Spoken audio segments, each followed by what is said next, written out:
Impostor syndrome is a feeling that we have that really says we're just not good enough. Welcome to Purposeful Podcasting. I'm Wendy. And I'm Krystal. This podcast is meant to share how we and other entrepreneurs bring together purpose and passion to leverage profit in our businesses. We are shining a light on adventure-loving, purpose-driven, action-minded, authentic, and rebellious entrepreneurs. Just like us. So join us as we talk about business and life and everything in between.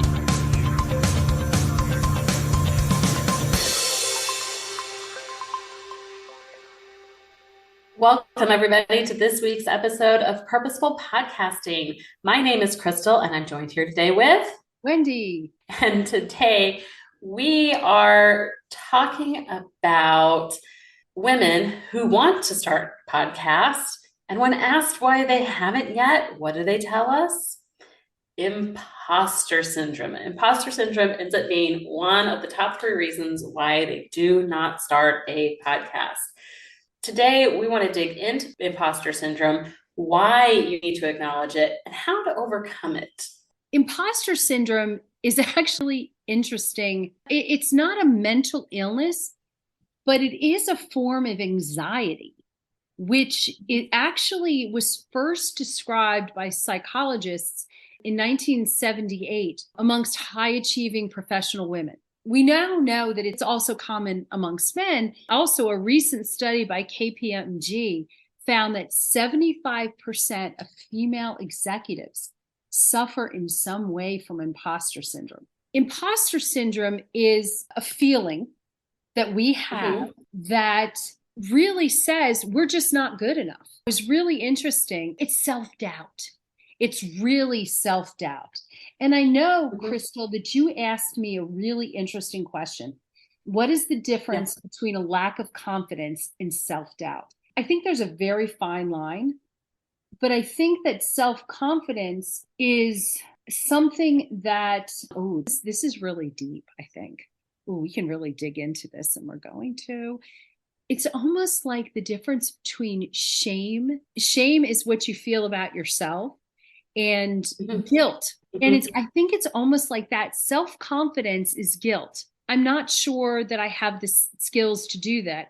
And I think imposter syndrome is, I'm just not good enough. Despite all the skills that you've acquired, I'm not good enough. It's like not even being able to acknowledge the skills that you have. Yes. And I really think that. And what's interesting is studies and research have found that Albert Einstein suffered. Now, is it to the extent of imposter syndrome? He suffered from self-doubt. Serena Williams, Jennifer Lopez, Natalie Portman, Tom Hanks, all have these threads of incredible self-doubt, which to me is mind-blowing. Krystal, you'd also mentioned that it's an equalizer. I think that similar to when we talk about shame and guilt, looking at imposter syndrome and self-doubt, if we actually talked about it, it would become an equalizer, because I think deep down, most of us have these feelings. We can overcome them. So here we talked about really, what is it? It's a feeling of inadequacy. It's a feeling like I'm a fraud, like I'm not good enough. It's not believing in yourself when you have everything that indicates the contrary. You have the skills, you have the knowledge, you have everything. It's really common.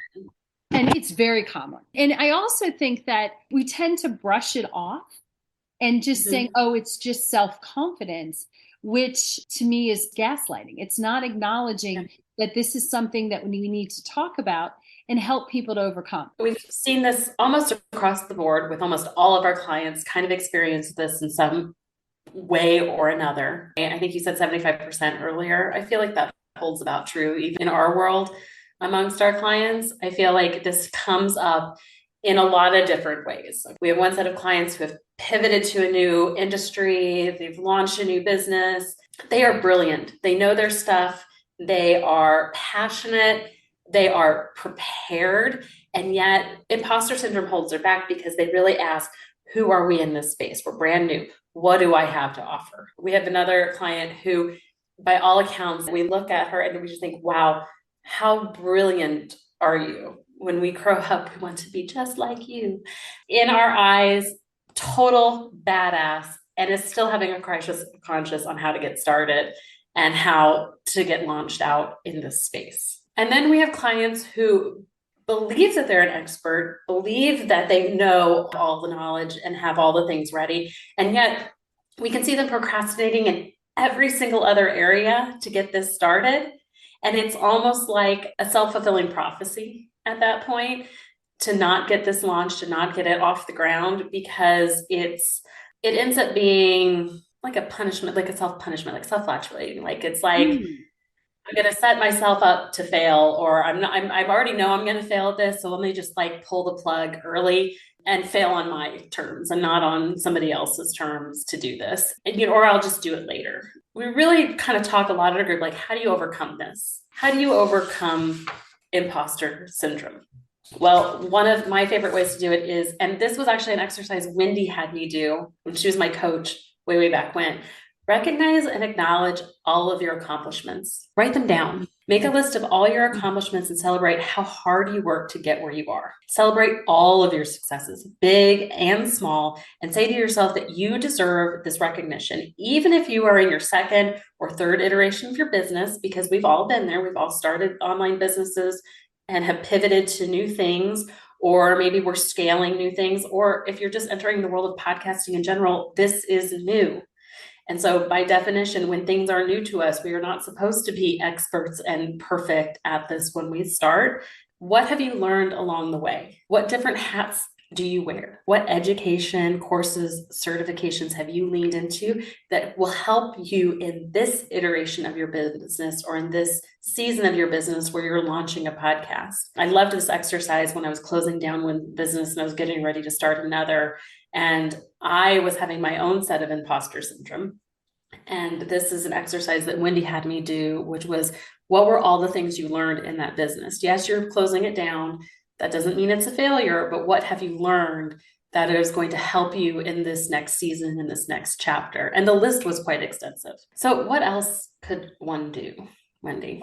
One of the things also, you've decided that you're going to do a podcast and you're just not sure, is lean into what we call character archetypes. It's like, what role do you play in presenting your content? And there are so many different roles that you can play that actually lend themselves to people who are feeling imposter syndrome. What am I talking about?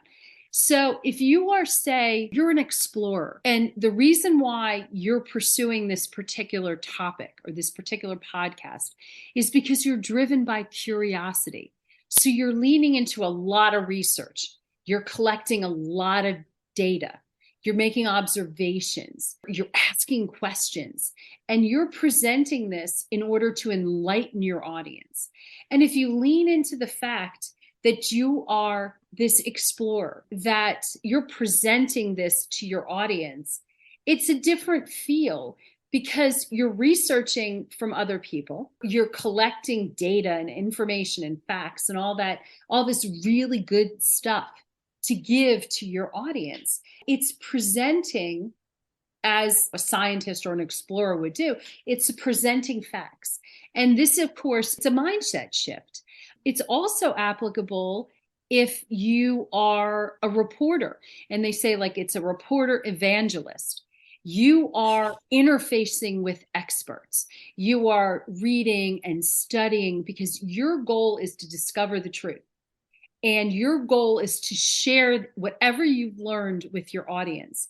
You're sharing all of this fabulous stuff, the research that you're doing and the studying, you're baking that in with your enthusiasm. Again, it's a mindset shift that says, hey, I can do this because I'm leaning on other people's information, but I'm presenting it my way. Actually, the most common one is a reluctant heroine. It's someone who feels really uncomfortable in the spotlight, but feels so drawn and such passion for the mission and vision that she's endeavoring. And she's compelled to do this, that she'll go out and become a master in whatever field that she's currently pursuing. And I know that when I started Rebel on the Go, I was a reluctant heroine. I believed so much in the transformation of travel, but I was just, how do I put myself out there? How do I do this? What makes me qualified to do that? Besides a long list of reasons, I really would lean into being this reluctant heroine. Now, the beauty in all of this is you evolve as you go along. And you can go from being a reluctant heroine to an evangelist to any number of other things as you move along and as you feel less anxiety and more confident in what you're producing. And the other thing is the format you use. Do interviews. You have the questions, you have the passion, and you can interview people. And that in and of itself takes the pressure off of you in terms of presenting the information to your audience. Sorry about that, Krystal. I get a little carried away about some things. Well, because you have a passion about it, you're excited to share with people. You are no longer the reluctant heroine, and you are like the evangelist. Hey, do you have any other tips that we could share?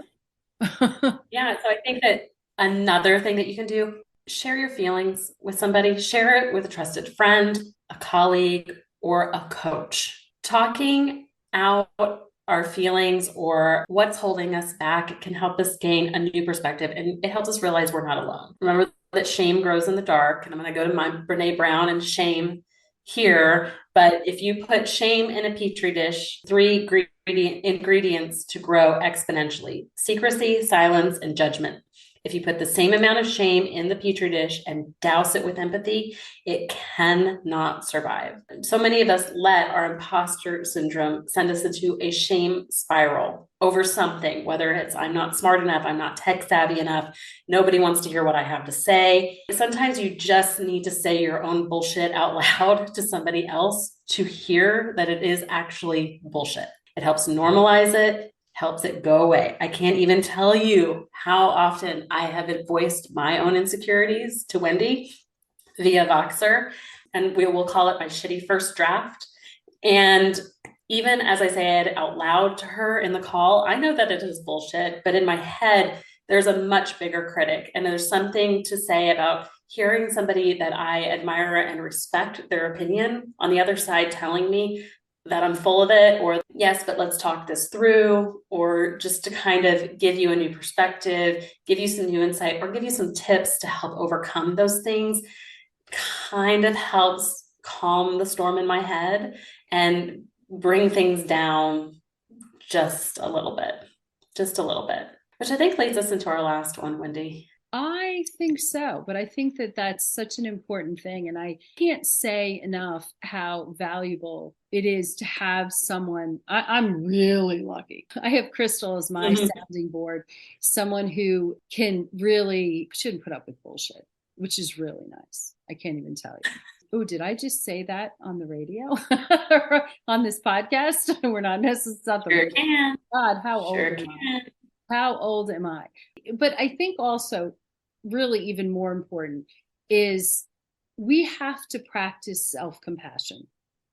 And what does that mean? We need to be kind to ourselves. We have to give ourselves grace. So how the heck do we do that? I can say it, and it usually sounds easier than it is.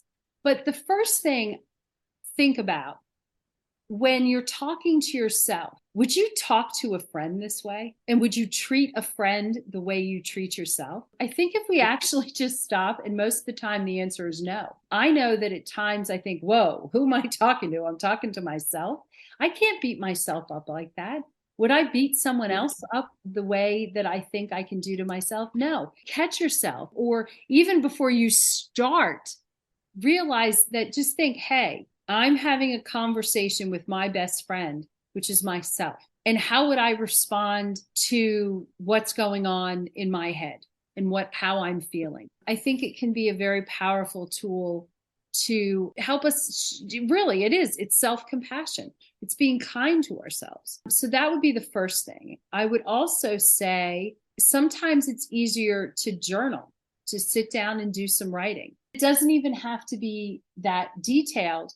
but is to just write yourself a letter. And again, it's almost like you're addressing it. You're my best friend. Bring the issue to the surface and try to work through, I accept myself no matter what. I love myself no matter what. I'm going to be compassionate with myself no matter what. Because most of the time, the reason that feeling imposter syndrome is, the question is it really valid? Are you giving a speech about neuroplasticity and you're supposedly doing brain surgery? I mean, is that what we're talking about here? Probably not. Maybe. No, then you have to have the credentials to go along with it. So just write yourself a letter. Write yourself a letter. And, I almost think that we need to wake up in the morning, and I can't remember what movie it was from, but some guy looked in the mirror and went, wink, wink, nod, nod. I'm so fabulous. Every single one of us should be waking up in the morning and saying that to ourselves in the mirror. Because one, if we don't necessarily say it and believe it, who else is going to? And we deserve it. We've earned that right. So important to change the critical way we speak to ourselves. And to each other sometimes, but mostly to ourselves for the purposes of this episode. But I'm fortunate that I don't surround myself with many people. I don't think of anybody that I surround myself with who's not nice to, doesn't think before. True. Yeah. They don't last very long. Let's put it that way. No. Hopefully this is helpful. I think mostly it's important to remember, you guys, that imposter syndrome is common. It is okay to feel that way. It's important to recognize and address it so it doesn't hold you back. So it's okay to feel it. Don't be stuck in it. Mm-hmm. And so we're hoping that some of the tools in this episode kind of help you navigate that hurdle just a little bit more, because at the end of the day, we want you to reach your goals, including starting a podcast, because we know it's a goal that so many of you have. And with our Purposeful Podcasting Boot Camp, we help participants overcome the imposter syndrome hurdles in our group cohort. If you'd like more information and you want to get on the wait list for that, the next cohort will start in May, which I cannot believe is right around the corner already. So link is in the show notes. But until next time, you guys, we are so excited that you joined us here today, and we will catch you later. Bye. Bye. Thanks for listening. Be sure to subscribe and leave us a rating. But only if you liked it. Otherwise, just keep it to yourself. You can learn more about Purposeful Podcasting on our website at serendipitousrebel.com. And if you have topics you'd like to hear about, be sure to submit them on our website or DM us on social media.